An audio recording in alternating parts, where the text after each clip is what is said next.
থাকতে এসআইআর নয়। আর বাবা আপনার প্রাণও আছে, এসআইআর হলো কি করে হলো? আপনি আবার ফলস মারলেন।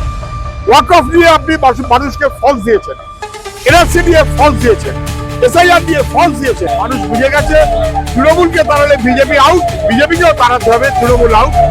বাম শক্তি মানুষের শক্তি। তৃণমূল সর্বনাশ করে চলেছে পশ্চিমবাংলার, বিজেপি সর্বনাশ করে চলেছে দেশে। পশ্চিমবাংলার শাসক মানে সিন্ডিকেট, তার মানে দুষ্কৃতি, তার মানে গুন্ডা বাহিনী, তার মানে লুট তোলাবাজি।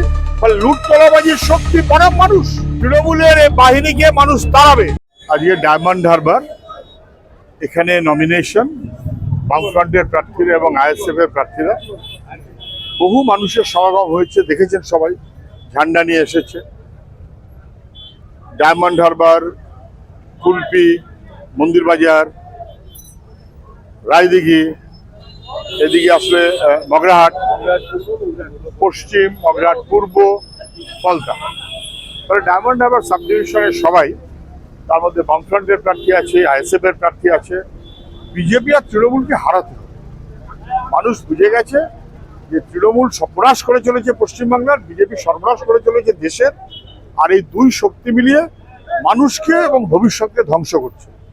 যদি মানুষকে বাঁচাতে হয়, ভবিষ্যৎকে বাঁচাতে হয়, বাংলাকে বাঁচাতে হয়, তাহলে বিজেপি তৃণমূলকে পরাস্ত করলে সেটা দায়িত্ব বামপন্থীরাই নিতে পারে, সবাইকে সঙ্গে নিয়ে।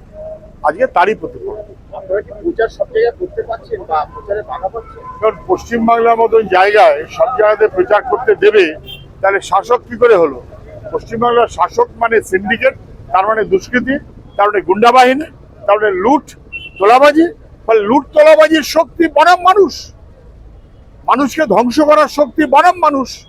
মানুষকে ভাগ করে দেবার বিভাজনের শক্তি বিজেপি তৃণমূল বনাম মানুষ। ফলে ওরা অনেক জায়গাতে আটকাতে চেষ্টা করছে হয়তোবা, কিন্তু বাধা মানছে না মানুষ। আমাদের কর্মীরাও বাধা মানছে না, মানুষ বাধা মানছে না। প্রশাসন বজ্রাটনি ফসকা গেরো করবে কিনা প্রশাসন বুঝবে, আমরা কিন্তু ছেড়ে দেবো। কি মনে হচ্ছে এবার কি পরিবর্তন হবে? মানুষ পরিবর্তনের জন্য অপেক্ষায় আছে।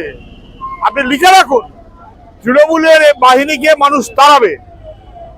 এবং সেই কারণে তৃণমূলের যারা গডফাদার আরএসএস, তারা বলছে তৃণমূলকে তাড়ালে বাবা বিজেপিকে নিয়ে এসো। মানুষ বুঝে গেছে তৃণমূলকে তাড়ালে বিজেপি আউট, বিজেপিকেও তাড়াতে হবে, তৃণমূল আউট। বাম শক্তি মানুষের শক্তি। অন্যান্য বারের তুলনায় এবছর নির্বাচন কমিশন অনেক বেশি কড়া বলছে তারা। নির্বাচন কমিশন কড়া এই মনোভাবে চলছে, কিন্তু বজ্রাটনি ফসকাগেরও হবে কিনা সেটা সময় বলবে। আর এটাকে কোনো শক্ত নির্বাচন কমিশন বলে না যে লাখো লাখো মানুষের ভোটের অধিকার কেড়ে নিচ্ছে, এটা কোনো ব্যবস্থা হতে পারে না।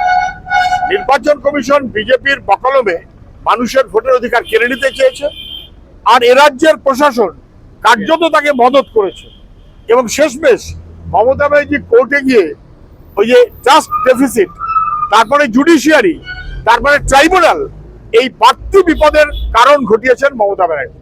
বাড়তি বিপদের কারণ ঘটিয়েছেন। আমি এই কারণে বলছি, 1.5 কোটি মানুষ নোটিশ পেয়েছিল, 90 লক্ষ ক্লিয়ার করে দিল ইসিআই, মানে যতক্ষণ পর্যন্ত জুডিশিয়ারি আসেনি।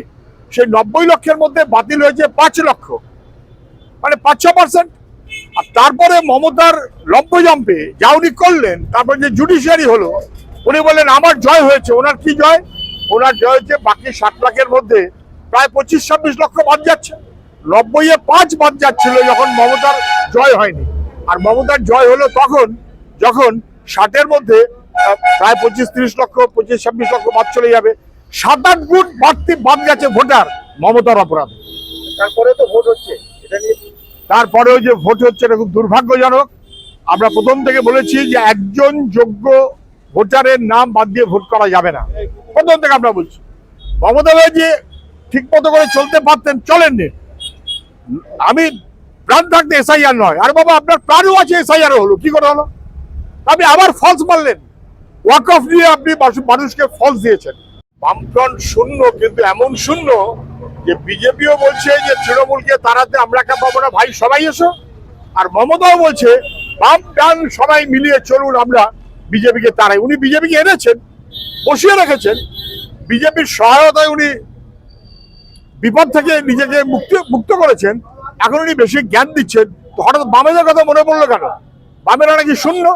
বামেরা প্রাসঙ্গিক, বামেদের বাদ দিয়ে পশ্চিমবাংলা মানুষ ভবিষ্যৎ কখনোই প্রাসঙ্গিক হতে পারে না, এটা মানুষের কাছে দিনের আলোর মতো স্পষ্ট। ভোট শান্তিপূর্ণভাবে মানুষ দেবে, মানে বিজেপি তৃণমূলের হাল খারাপ, বামপন্থী শক্তির পাশে মানুষ।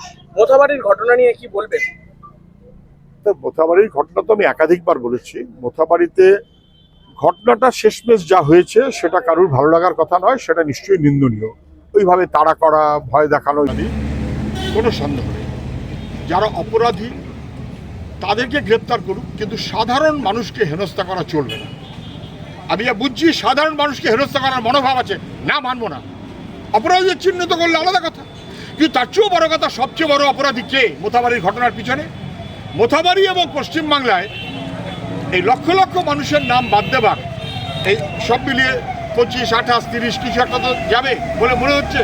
তার দায় কার? তার দায় বিজেপির হয়ে নির্বাচন কমিশন, তার দায় মমতার। তারা মিলিয়ে 12টা বাজিয়েছে। বুদ্ধ ভট্টাচার্য মুখ্যমন্ত্রী, SIR হয়েছে, কারুর গায়ে যোগ্য ভোটার নাম বাদ দিতে পারে।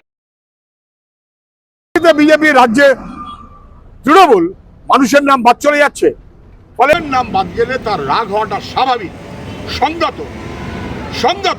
কিন্তু তাকে যে খেলিয়ে দিচ্ছে অন্যভাবে, এই কি একজন নাকি ধরা পড়েছে, এবার সে মিম না সে তৃণমূল। আমি বলছি সে মিমও বটে, সে তৃণমূলও বটে। কোনো এক উকিল কি বলছে, মিমের প্রার্থী, তৃণমূলের সঙ্গে ছবি, তৃণমূল, মিম, বিজেপি সব মিলিয়ে মানুষকে 12টা বাজাতে চায়। আর মানুষের ভোটের অধিকার রক্ষা করতে হবে, ওটা আমাদের দায়িত্ব। মোথাবাড়ির ঘটনায় এক আইএসএফ প্রার্থী যিনি এবারের বিধানসভায় লড়বেন, তাকে গ্রেপ্তার করা হয়েছে। নওশাদ সিদ্দিকী বলছে যেহেতু তৃণমূলের ওখানটায় পায়ের তলার মাটি সরে গেছে, তাই ইচ্ছাকৃতভাবে নাম জড়িয়ে গ্রেপ্তার করা হয়েছে। মোথাবাড়িতে একজন অনেক সাধারণ মানুষকে গ্রেপ্তার করেছে।